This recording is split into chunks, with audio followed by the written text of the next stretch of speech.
Hi, I'm AmberMac, and welcome to my newsletter live this Tuesday, August 4th. If you don't know what my newsletter is, it is something that we send out every single Tuesday. It started a few years ago. We are approaching 10,000 subscribers, and every week we share 10 stories that will help to make your lives easier. So what I like to do on Tuesday is dive into the data and analytics and understand what articles you were clicking on the most. Before I get to that point, let me know where you are watching from across this beautiful country or around the world in the comments, and I will make sure to say hello in the comments as well. Hi to Scott, to Stephanie, to Dylan, to Jeff, to Tony. Thank you so much for being here. So we're going to talk about the top 5 stories. First up, we're going to talk about a story out of Israel, and this is a story about smart commuting. What has happened in Israel recently is that they were looking for a better way to help many of their first responders and essential workers get to work. And so they depended on algorithms, and essentially it is mobility as a service. So the idea being that they provide all of those commuters with information about the best way for them to get to work. That may be a combination of buses and bicycles and taxis and their own cars, but what they're really doing is depending on these algorithms to ensure that everyone has an efficient way to get to their jobs at the beginning of the days and get home at the end of the day as well. This is a pilot project right now, but I think what it shows is that by using algorithms, we can in fact ensure that we have smarter commuting in cities, especially when it comes to public transportation.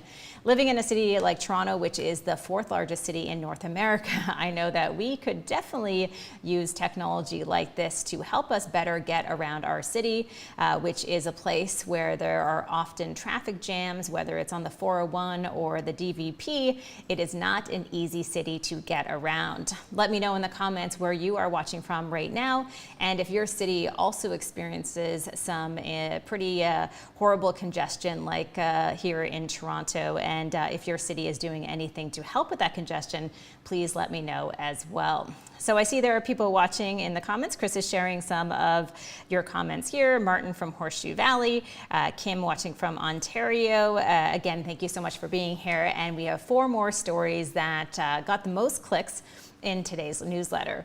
Let's go to the second story.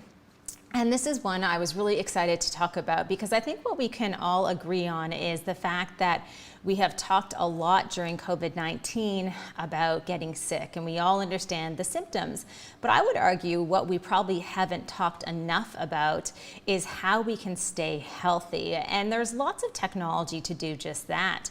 In my newsletter, I shared an article from Popular Science that you can see here that shows a smart jump rope. So the idea is that it can keep track of your workouts.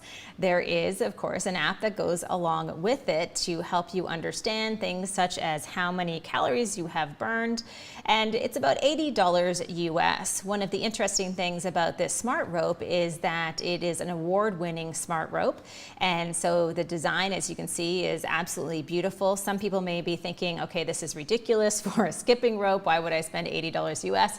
But I think at the end of the day, if we start to compare that to what people have been spending on gyms and memberships over the years, you can see at the end of the day that there's this movement towards at-home fitness, and this is just another example of the intersection of technology and how something like this can help you stay fit with details and all of your analytics as far as your workout. There are also workouts within the app that you can do. I think if any of you have worked out, you all know that skipping isn't as easy as it was when you were a child, and so you can only imagine that from a cardiovascular standpoint, this is an excellent way to stay in shape. Hello to Steve. Just noticed Steve is watching from Waterloo. Lots of technology in good old Waterloo as well. So let's move on to the third story that is getting a lot of attention in terms of the number of clicks. And this is all about the gig economy. We have talked for many years about the benefits of the gig economy in terms of services out there such as Uber and Lyft. And I think what we've seen over the past few months is that we've recognized that when it comes to the gig economy, there are many examples of how this economy is failing right now, especially during today's pandemic. We can see examples of that all over the place, especially with people working in the gig economy who have no benefits, who are barely making minimum wage, and many, many issues that have come to the surface over the past couple of years. What you'll see in this article on 1-0 is about how the gig economy is failing, but more importantly, they talk about the hustle economy. I would actually go one step further to call it the expert economy. So the idea being that there are experts out there, thought leaders, people who have expertise in a certain subject, whether that is a chef or a dancer or a professional speaker. And we're seeing the rise in the number of people who are choosing to pursue a path where they're working hard to make money off their expertise. Many times they're depending on subscription-based services such as Patreon. And hopefully over the next few months, we'll see more and more platforms that allow people to make money from their expertise. I am still crossing my fingers and hoping at some point with Facebook Live, they allow you to charge for people to watch maybe a live online course. That's just one example, because we know more and more there are people who are coming into this space and who are depending on these platforms in terms of revenue. So if you have some type of passion or expertise where you would like to make money on the side, let me know in the comments if you use any of the services mentioned here, such as Patreon and Twitch, and the list goes on and on. I'm just going to jump into the comments again. We see that Lee is watching from Oklahoma City, Dylan is watching from Southern Ontario, and Jason is watching from London, Ontario. So lots of people watching from London or from Ontario, which is probably not a big surprise.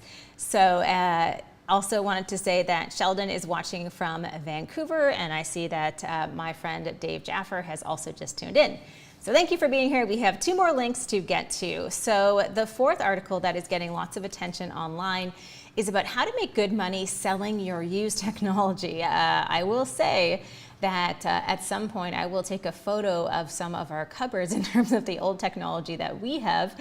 And I definitely appreciate this article from Grow. And this article is all about how you can use different services to sell your old technology. And I think what many of us forget is that even though we're not using that old iPhone or that old gaming console, there are people out there who would potentially buy that technology and be interested in potentially paying money, although of course it's not full retail value, for that tech to get it off your hands. So what's really interesting about this article that I appreciated is they talk about how you can make $1,000 or more selling some of your old tech. In fact, they have a graph that we're showing here that shows on average, and this is from Declutter, just how much people are willing to pay for old technology. So if you're short on cash right now, you may want to look around and see if you have any of this old tech on hand. Video games up to $28 a game, wearables up to $230. Your old iPod could be worth up to $150, an old Apple TV up to $71. If anyone follows Gary Vaynerchuk online, you know that he is also always talking about garage sales and yard sales and how there's lots of money to be made. And I think this is just another example of how you're able to do this online. Again, that is from a site called Grow, and I encourage you to check it out. Hello to Jerry Foote, who I believe is in Newfoundland right now, but he's from Prince Edward Island. And say hello to my cousin, Jason Benoit, who's not my cousin because he's my cousin's cousin. And we're going to need a whole other live broadcast to explain that relationship. Chris is shaking his head right now. Hello to Angus, who is watching from South Africa. Thank you so much for being here.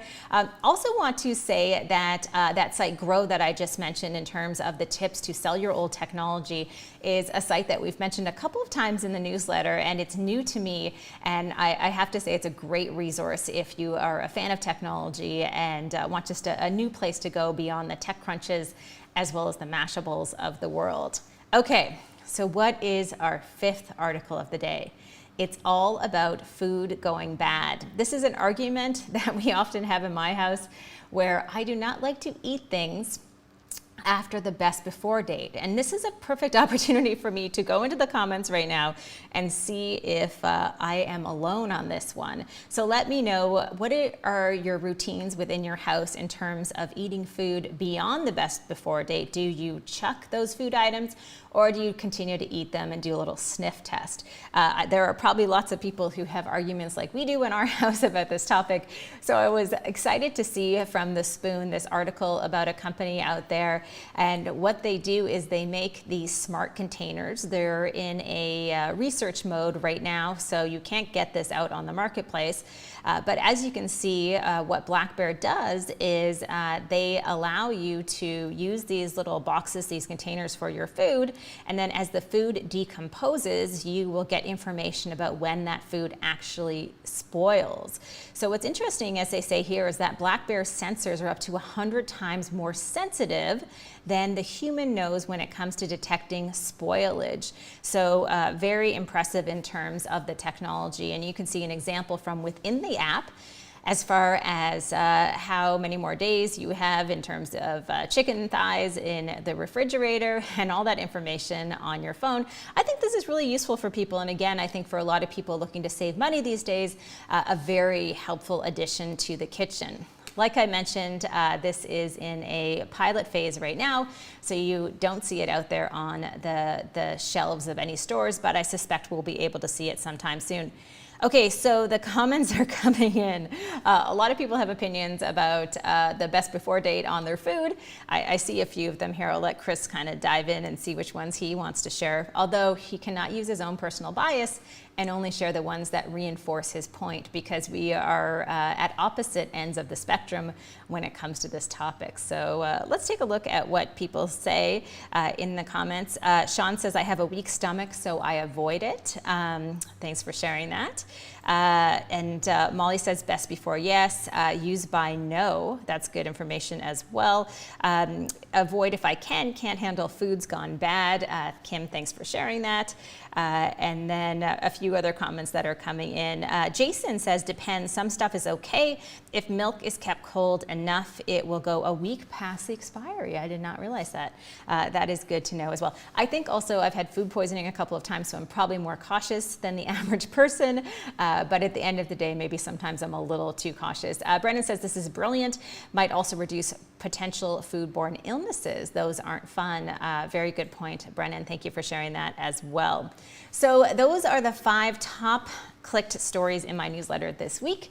As I mentioned, every week there are about 10 different stories, and it's not all just about sharing external links. I also like to share some comments in terms of what's going on that week, whether it's a theme out there in the world of business, and I like to write a little introduction in terms of what's ahead in my week and share that with you as well. If you want to subscribe, all you have to do is head on over to ambermac.com/newsletter. There are no strings attached. It's super simple. You put in your first name, your last name, your email, and every single Tuesday you will get an email with my newsletter. And again, we won't be spamming you, so do not worry about that. It's free, and as I mentioned, no strings attached. So that wraps up this newsletter live. And thank you so much for being here and sharing your comments and your opinions on all of the technology stories we talked about this week. Hopefully I will see you in my subscriber inbox one day soon. In the meantime, stay safe. Thanks for watching, and I'll see you soon.